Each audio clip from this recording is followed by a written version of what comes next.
one takes us to the end of the story. And it's funny how, we tell the Christmas story, the first parts of Matthew and Luke, and we tell the Easter story, the last few chapters of every gospel, only twice a year. Like, we can't read those scriptures in between, And so I was working on this sermon this week, and it felt like that. Like, is it okay to read part of the crucifixion story when it's not actually right before Easter? Isn't that a funny thought to have? So if you have that thought today, you're in good company. I had it too. But this is a story we normally hold on to for right before Easter, and I know that we're several weeks outside of Easter, but this morning I want us to look at the person of Barabbas. So, picking up in John chapter 18, verse 28. Jesus has been arrested. He's been beaten already. He's been dragged around through the late night and early morning hours. And now here he is. This is Friday, the day of his death. And he is now back before Pilate. Jesus' trial before Caiaphas ended in the early hours of the morning. And then he was taken to the headquarters of the Roman governor.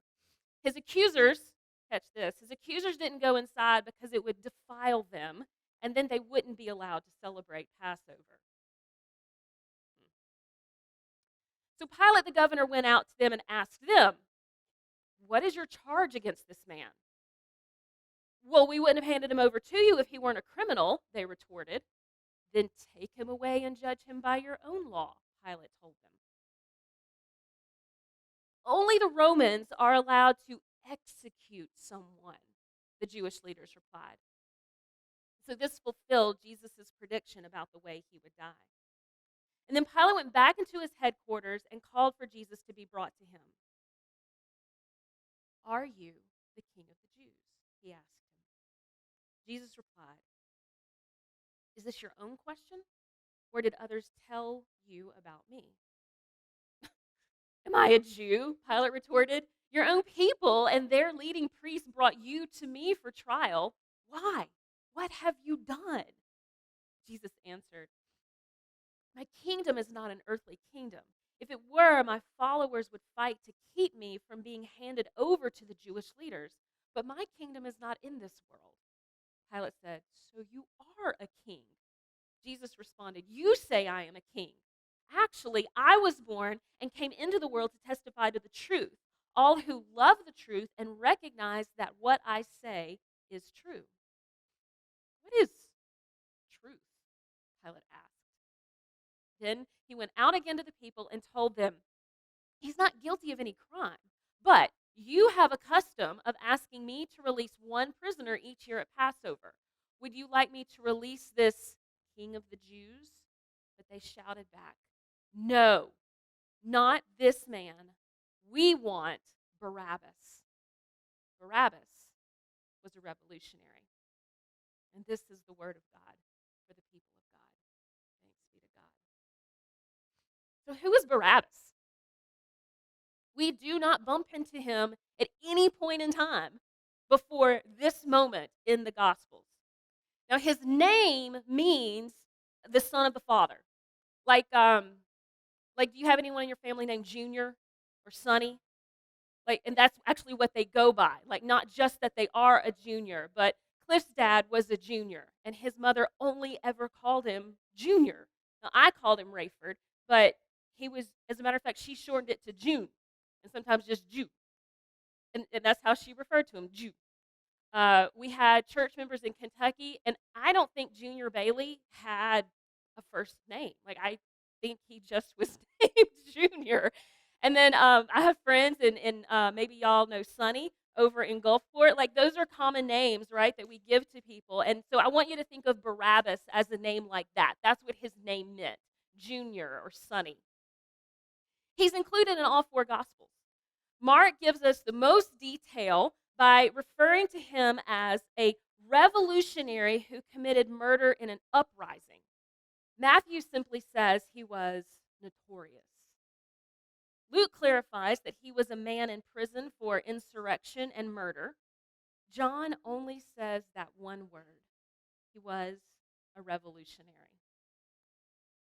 One commentator wrote, "Nothing further is known of Barabbas, nor is anything known about the insurrection that he took place in." I mean, I find that alone fascinating. Such an integral role in the story of the crucifixion, and they don't chase the guy down and they're like, "Tell us who you are." Like, why don't we know more about this guy? The commentator went on to say, since all four writers are using a bit different description, it's hard to know if he was only one of a gang who, in an uprising, committed manslaughter, or if he had incited a revolution against Rome that had resulted in manslaughter or murder. Like, was he a leader or he just got caught up in something? What we do know is that he's a political prisoner. He's associated with some kind of crime against Rome. So there were certainly at the time Jewish factions that would have encouraged this kind of behavior. And history records lots of skirmishes, everything from like basic pirating, like kind of a Robin Hood kind of thing, where they would rob from the rich, which would be Rome, to return the taxes or the resources back to the poor. So in this case, the Jewish people. It could have been that kind of thing, like piratey, like I said, Robin Hood. Or it could have been a storm the gates kind of movement meant to remind Rome that the Jews did not take their subjugation lightly. Not that they expected things to change a whole lot, but they would continue knocking on the doors of Rome's palaces until Rome got the message, "We don't want you here." But we don't know. We know that history's full of both kinds. We don't know what kind of revolutionary Barabbas was. We just don't know. We do know that he was guilty of his charges. We do know that his sentence was death. We do know that he was Jewish. And we know that his name, his full name, Jesus Barabbas, means Savior, Son of the Father. And I hope the irony isn't lost on you. We don't know how this policy or practice came about. How was he a part of this process of releasing a prisoner? And why him? I mean, he couldn't have been the only person in prison, so why Barabbas? So two of the gospel writers seem to imply that this was a regular custom that Rome did to placate the Jews. "See, we're so gracious to you, pitiful people, during your Holy Week, that we will even pardon one of your worst criminals," kind of patronizing Rome to Jewish. But a third gospel writer seems to imply that this idea was born in the heart of the Pharisees. It was their custom, it was their expectation. And based on how the all four gospel writers talk about it, it's hard to know, was the idea about it being particularly Barabbas their idea, or Barabbas was Pilate's choosing? The process was Pilate's idea? It's very confusing, very cloudy. So if the gospel writers are going to give us this nugget at all, a name and everything, because remember we've talked about we don't get a lot of names from these gospel writers, but not give us all the details that inquiring minds want to know, then why is this here? Why this story? 4 times. Why do Matthew, Mark, Luke, and John want us to know that Jesus Barabbas was released from the penalty of death when Jesus of Nazareth the Christ could have been? So did anybody see the Italian movie from 1961 called Barabbas? Blockbuster that it was. Yes. Anthony Quinn starred as Barabbas. He was the fatally flawed character who could not die until he finally surrendered his life to Christ. And the lesson that he kept facing over and over in his life was that although he was set free numerous times, he never experienced true freedom. And, I think we can run with something like that. For Christ has set us free. but do we walk in freedom? Paul certainly taught that this is our posture before Christ. That true freedom is a matter of the heart and the spirit and not the condition of the body. Paul taught about his freedom from Roman prisons. And that's also what Mother Antonia taught her sons at La Mesa prison. You know about Mother Antonia? Flip that one for me, Ricky.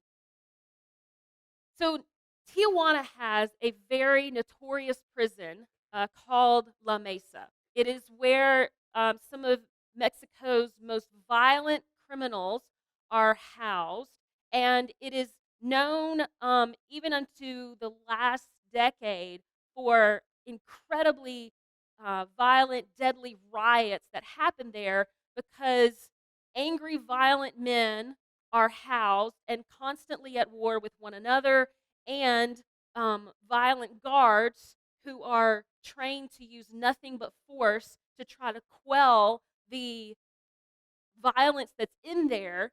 And oftentimes they use means like withholding water and food and electricity from these prisoners, which makes them more angry. And the cycle of violence inside of there is just overwhelming. And up until just a few years ago, amidst all of that chaos and violence, was the shape and form of a little 80-year-old woman that they called Mother Antonia. She was a nun who actually lived within the perimeter of the prison gates. And she called the men that lived there her sons, and they called her Mama. And when her little form would walk in, violence would end. They watched their language, and they listened to her stories of love of God and her love for them.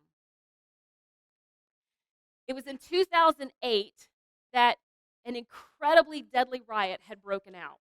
The men were using confiscated weapons to kill one another and to capture, take hold, hostage guards. There had been a riot a few months before, and the guards had tried to punish the prisoners for the previous riot by withholding water and food. And so this second riot was out of just extreme anger, out of the inhumane ways that they were being treated. And the guards were about to deploy deadly tactics to stop this second riot. And Mother Antonia was there, and the warden summoned her, and he said, can you speak to them on a loudspeaker or something like that? And she said, let me go in.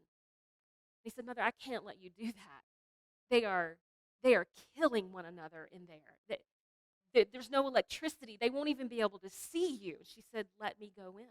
And he said, well, let us guard you. Let us somehow protect you. And she said, no, I won't carry anything with me, and I won't take you with me. Just let me go in. And she insisted, and they finally relented, and she walked into that dark and honestly frightening prison and called out to them, my sons, it's me, your mother. Well, she could tell that things were getting quieter. And finally, one of the leaders of the gangs approached her in the dark and took her hand and said, Mother, we are here. She said, son, I need you to put down your weapons before the guards are forced to kill you. And he replied, Mother, as soon as we heard your voice, we put our weapons down. Now, I tell this story because I think that these men had something in common with Barabbas. Yes, obviously they were violent men who were imprisoned for their crimes, but they were also trying to accomplish some measure of freedom by taking matters into their own hands. That's what revolution is. Barabbas and his gang, like so many revolutionaries before and after, finally just get fed up with the status quo, They no longer trust their leaders to make a difference on their behalf. They feel tired and angry. And if the needle is going to move in the direction of their freedom, then it would be because men take matters into their own hands. Isn't that the story of every revolution? But not every revolution has noble intentions or worthy outcomes. Some revolutions have been necessary to bring about the freedom of humanity. But others are a little muddy with political and personal agenda that don't actually align with the worthy goals that caused people to sign up for them. And other revolutionary acts, they're just downright evil. At least that's how the prophets and Jesus talk about the revolution that happened in the heavenlies. When the brightest angel named Lucifer believed he deserved more credit, more power, more glory than God had given him. So he gathered a group of revolting angels, and together they stormed the gates of heaven, seeking to move the needle of glory in their direction and to make a name for themselves. And of course, they failed. And they were cast into a place created for them called hell. But his anger toward God only intensified his desire to trap, enslave, condemn, and murder the daughters and sons of the Father. So jealousy, rage, lust, hate, selfish ambition, pride, apathy, greed. Every time those practices show up in our lives, it's because we have weaponized ourselves against what makes us feel so angry and tired. We've bought into a plan that we were not designed to live into. We've bought into the plan of the enemy. It's not an original human plan. It's not our original plot. It's not the story that God designed for us, but it is an ancient story, one that's been told from the beginning, where the enemy comes to us and says, God hasn't given you enough. God hasn't given you all the freedom that you need, so here, let me weaponize you with these tools and go get it for yourself. It's an ancient story, and it always results in the death of the sons and daughters of God. And in so doing, in so weaponizing ourselves, we've discarded, we've taken off the image of God that we were designed to bear. And we walk in this ill-fitting armor of our enemy. And it's not even good armor. Like, it doesn't even work. It doesn't actually protect us from anything. We think that we're not really free until we've done the work necessary to free ourselves. And we forget that Jesus has already freed us. Oh, wait, Leanne. It seems like you just made a really big leap from talking about insurrectionists and murderers and rioters to, my little stuff. Like, come on. I'm not a murderer. That's great.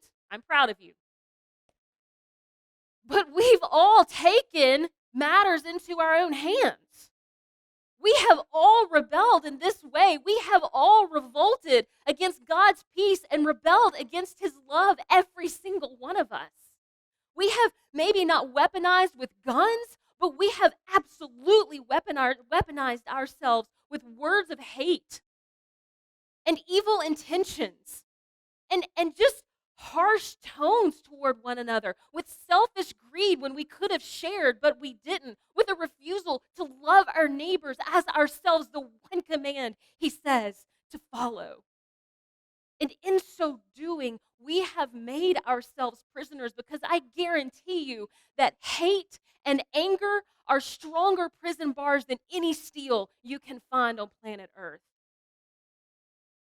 So, what does it take to draw us out?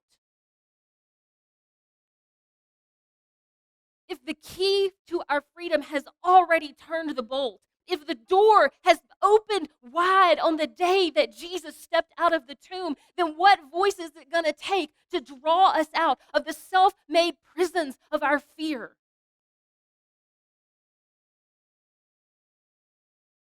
What's the secret behind a voice like Mother Antonia's? You might think that she was a religious zealot from early on, like a Joan of Arc kind of character. But she wasn't. She was born Mary Clark. She was a socialite from Beverly Hills, divorced twice, 7 kids, not accepted by the Catholic Church, and not religious, didn't really care. Until one night, she had a dream. And in the dream, Jesus came to her and told her, "You deserve prison for some of the things that you've done, but I'm going to take it for you." And she said she woke up from the dream and she couldn't shake it. She didn't even know Jesus. But she knew that night that she met him.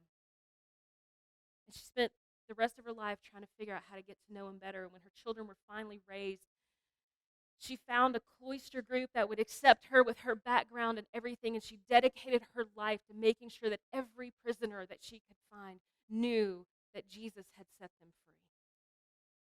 It was then that she found ministry at La Mesa, one of Mexico's most violent prisons. She was instrumental in her years in changing some of the inhumane practices at La Mesa.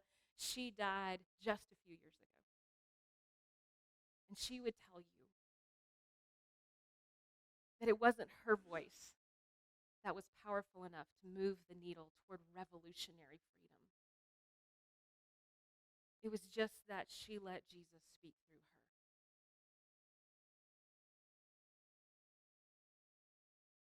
Jesus is our freedom. Matthew, Mark, Luke, John, I think they include the story of this notorious criminal, this rioter, this insurrectionist, this revolutionary, Jesus Barabbas, because they knew that their story was bound up in his too. Who among us, which of you, who is free without Jesus? There's no freedom without him. And don't we long to recover the image of God that we were designed to carry, calling ourselves sons and daughters of God? Wouldn't we like to carry the name of Jesus into the world and tell everyone we come in contact with, I was enslaved, I was trapped, and I was caught in a prison of my own making, and then Jesus took my place? It's not just that he drew me out, it's that he said, I will take the penalty. And then he made me his own. He didn't just set me to my own life then. He said, come live life with me, my way of doing things. So I, too, am Jesus Barabbas. I carry the name of Christ. I am a daughter of the King. And I am part of the revolution of love that has and will continue to radically change the world. And I very much want for you to be too.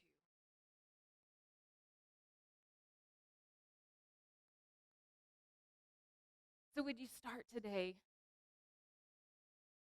by confessing whatever it is that holds you in your prison? Whatever you're afraid of, whatever you hate, begin to name it.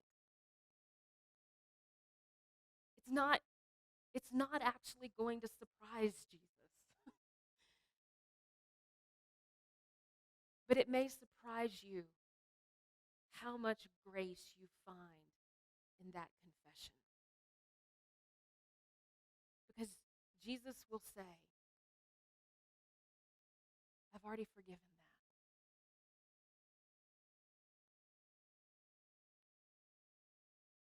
that. I already know that you're mine. I've already done everything necessary to redeem you. Just put down your weapon.